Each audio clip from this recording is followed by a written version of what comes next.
The headlines. His Majesty Sultan Haytham bin Tariq greets the President of Ecuador on his country's Independence Day.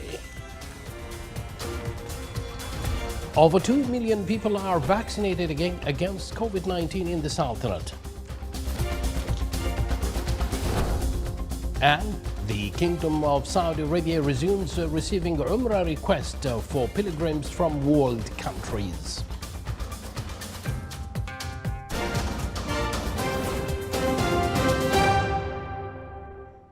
Thank you for joining us. Those were the headlines, and now the news in detail. His Majesty Sultan Haytham bin Tariq sends a cable of greetings to His Excellency President Guillermo Lasso of Ecuador on his country's Independence Day.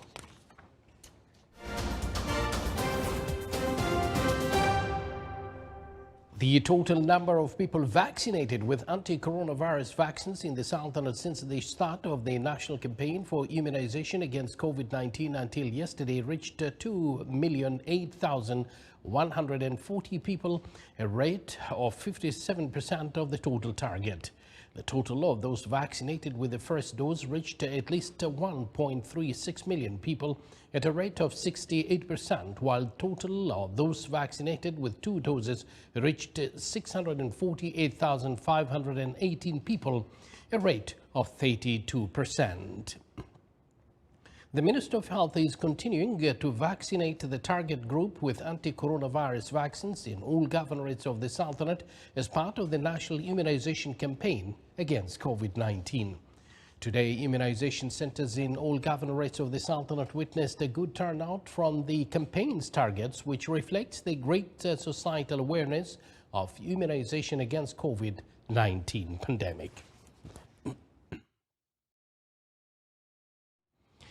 The Minister of Health reported 12 deaths, 236 new COVID-19 cases and 607 recoveries.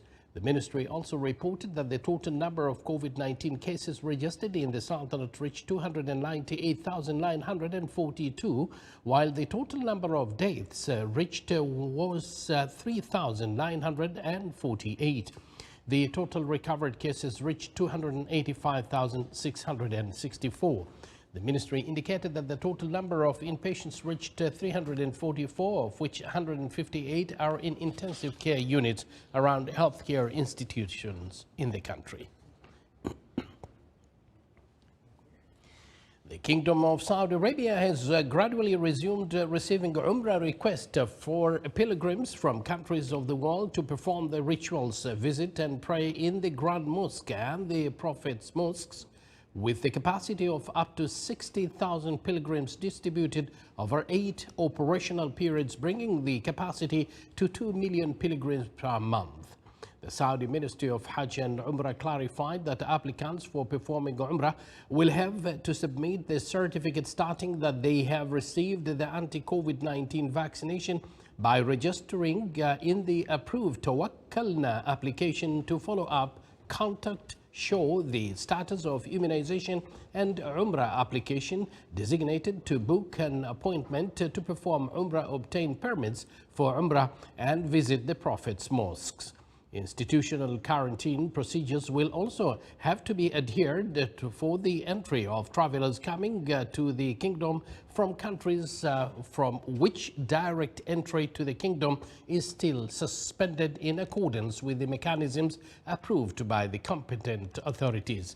The Kingdom of Saudi Arabia had reopened the Umrah rituals last October to residents in the kingdom after it was completely suspended following the outbreak of the COVID-19 epidemic. The Royal Oman Police, represented in the police command of the Governorate of Dhofar, along with the support of various police formation, is working on achieving high levels of security and safety during the Kharif season. More details coming up in this report. The Kharif season of Salalah this year is an exceptional one, unlike the previous years. Visitors are heading to the Governorate of Dhofar to enjoy the wonderful climate amid COVID-19 pandemic. The Royal Oman Police is keen on maintaining safety for the citizens and residents and offering the suitable approach to stop the spread of coronavirus. The policing presence in every location of Dhofar and the roads leading to it present ROP's effort to implement the precautionary measures of the Supreme Committee against the pandemic to deliver the best services whenever required for the community, such as monitoring public places and educating visitors regarding their safety. Gatherings are not allowed due to the high risk of coronavirus infection. Traffic patrols will be dispatched and deployed in all locations of the Governorate to manage traffic flow and congestions to provide an immediate and rapid response whenever accidents occur. Lieutenant Colonel Saeed bin Mohammed al-Buraiki, the director of the Dhofar Traffic Department, said, to maintain traffic control, the policing patrols are assigned to monitor and manage roads and roundabouts facing traffic jam between 3 p.m. to 9 p.m. He advised motorists to be precautionist while driving to mountain roads and never park a vehicle at the shoulder lane because it harms other drivers, besides keeping children away from the roof of the car, as it's considered dangerous. ROP advises visitors to the Kharif season of Salalah to ensure vehicle maintenance prior heading toward Governorate of Dhofar and to choose the appropriate time to depart after getting enough rest, and consider not driving long distance under extreme temperatures nowadays. As apart from that, estimate time measurement is highly significant to guarantee arrival on time before the lockdown at 10 p.m. ROP had commanded the citizens and residents' adherence to the decisions issued by the Supreme Committee tasked with tackling the developments of COVID-19 and stresses the necessity of continuing to follow the preventive measures. It comes by wearing masks, maintaining social distances, and avoiding gatherings for the sake of general safety and health. This is First Lieutenant Saeed bin Salim al-Mhirzi, Public Relations Department of Royal Oman Police. In an anticipation of robust travel rebound, Oman Air Holidays has revealed its refreshed brand vision and mission statement within its endeavors to support tourism in the Sultanate. More details coming up in this report. Oman Air Holidays unveiled its revamped brand, complete with a new wordmark logo and refreshed visual identity. The new look and feel comes within the company's strategy to facilitate inbound tourism in the Sultanate through integrated fly and stay package holidays available on its website. Oman Air Holidays is redoubling efforts to expand its integrated offering of flights, hotels, excursions, and travel experiences to cater for the growing local and international demand. These endeavors are aligned with the strategy of Oman Vision 2040, which aims to develop a diversified and sustainable economy through opportunities that bolster the country's global competitiveness. Oman Air Holidays also revealed its refocused vision and mission statements, aspiring to become one of the top tourism operators in the Middle East by leveraging Oman Air's flight frequencies into the Sultanate from international source markets and positioning Oman as a distinctive holiday experience to travel trade globally. For the Sultanate of Oman Television, Saleh bin Khalfan al-Rahbi. You're watching the Sultanate of Oman Television, and yet to come in our news bulletin. A tornado in southeast Wisconsin in the U.S. devastated some homes and other properties.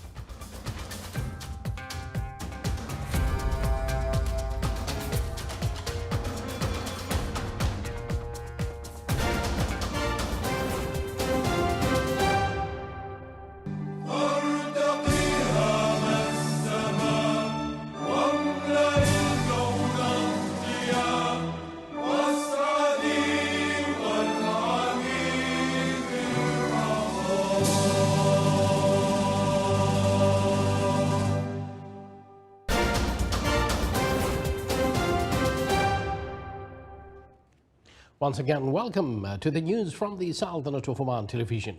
People in France are now required to show a QR code proving they have a special virus pass to enjoy restaurants and cafes or travel across the country. The measure is part of a government plan to encourage more people to get vaccinated and to slow down a surge in infections, as the highly contagious Delta variant now accounts for most cases in France. Over 36 million people in France, or more than 54% of the population, are fully vaccinated.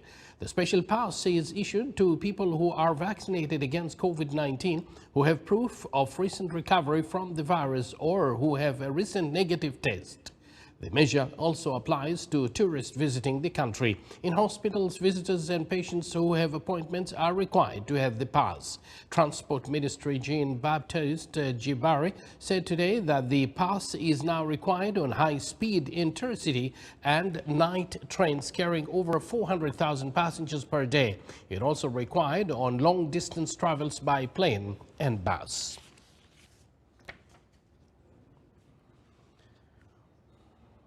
And now to Canada. Canada today is lifting its prohibition on Americans crossing the border to shop, vacation or visit. But the United States is keeping similar restrictions in place for Canadians, part of a bumpy return to normalcy from COVID-19 travel bans. U.S. citizens and legal permanent residents must be both fully vaccinated and test negative for COVID-19 within 3 days to get across one of the world's longest and busiest land borders, while the Canada Borders Services Agency won't say how many people it's expecting. A U.S. company that offers same-day COVID-19 testing has seen the number of tests it performs more than triple in recent weeks.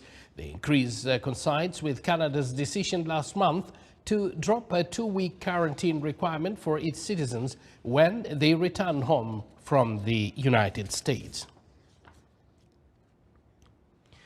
Firefighters and volunteers battled a massive wildfire on Greece's second-largest island for a 7th day today, fighting to save what they can from flames.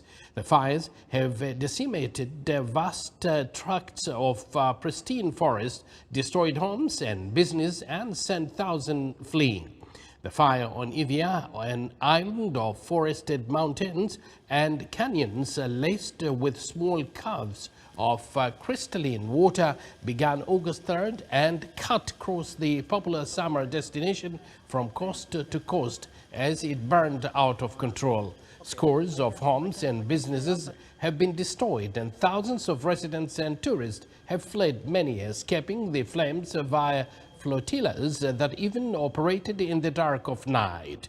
The blaze is the most severe of dozens that broke out in the wake of Greece's most protracted heat wave in 3 decades, which sent temperatures soaring to 45 degrees Celsius for days, creating bone-dry conditions.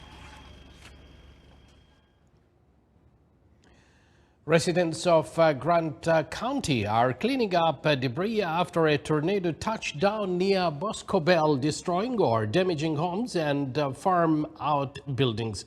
Initial damage assessments by fire departments in the area indicate 6 homes were destroyed, 5 had major damage, and 10 had minor damage from the storm that hit Saturday night.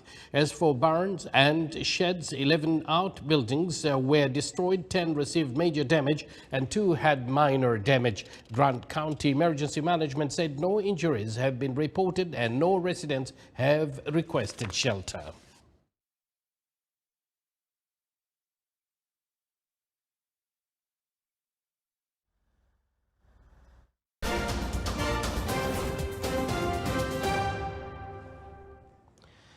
Back here in the Sultanate office of the Minister of State and Governor of Dhofar, in cooperation with the Minister of Labour, organized a workshop entitled Assessing Individual Performance and Institutional Excellence. The workshop included a visual presentation on individual performance systems and means of implementing it, in addition to its criteria, features, tools, and the expected results from implementing it. The workshop included a training on visualizing individual goals and implementing system for evaluating individual performance and institutional excellence.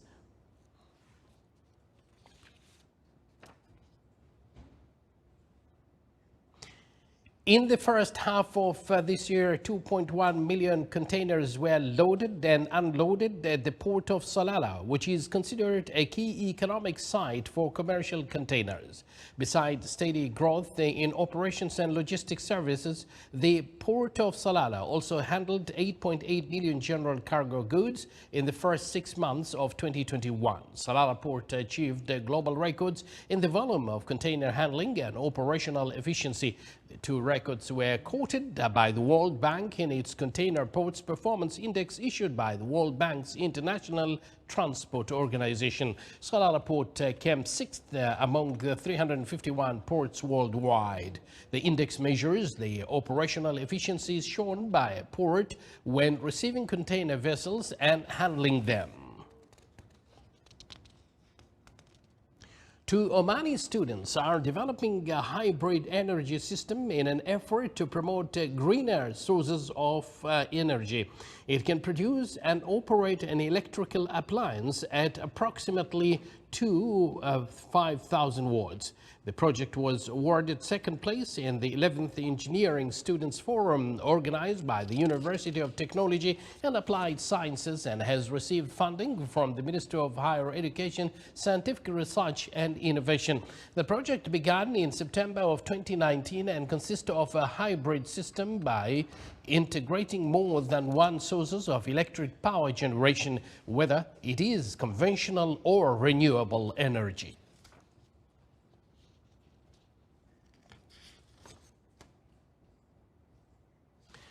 The Ras Al Hamra development project affiliated to the Petroleum Development Oman acquired the global approval for green buildings. It also gained the certification of leadership in energy and environmental design lead so as to implement strategies and practical solutions in the fields that include sustainable development of the location efficiency of energy saving water as well as reducing greenhouse gas emissions. It's worth mentioning that LEED is the most widely used green building rating system in the world.